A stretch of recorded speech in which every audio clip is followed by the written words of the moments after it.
আসসালামু আলাইকুম, চলুন জেনে নেই আজকের নিউজ। প্রধানমন্ত্রী শেখ হাসিনা বুধবার সকাল 10টায় হেলিকপ্টার যোগে রওনা দেন টুঙ্গিপাড়ায়। প্রধানমন্ত্রীর কার্যালয় সূত্রে এ তথ্য জানা গেছে। সূত্র জানায়, বুধবার 9 জানুয়ারি সকাল 9টা 50 মিনিটে গণভবন থেকে তেজগাঁও বিমানবন্দরের উদ্দেশ্যে যাত্রা করেন প্রধানমন্ত্রী শেখ হাসিনা।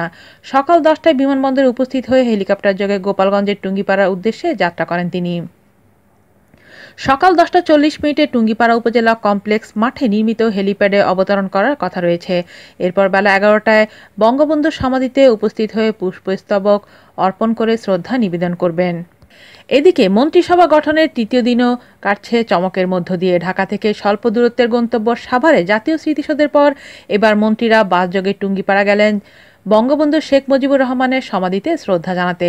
সকাল 7টায় জাতীয় সংসদ ভবন থেকে টুঙ্গিপাড়া উদ্দেশ্যে রওনা হন তারা।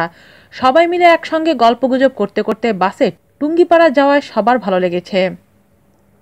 টেলিফোনে আলাপকালে কথাগুলো বলেন পানি সম্পদ উপমন্ত্রী AKM এনামুল হক শামীম। তিনি বলেন, আমরা সকাল 7টায় জাতীয় সংসদ ভবন থেকে 3টি বাসে করে রওনা হয়েছি। সবাই মিলে বাসে যাচ্ছি, সবাই মিলে একসঙ্গে যাওয়াটা ব্যতিক্রম ও আনন্দের। উপমন্ত্রী বলেন, সবাই গল্পগুজব করতে করতে পুরো বাসটাকে মাতিয়ে রেখেছেন। অবশ্য ফোনে কথা বলার সময়ও হইচই শোনা যাচ্ছিল। আজ এ পর্যন্তই, আল্লাহ হাফেজ।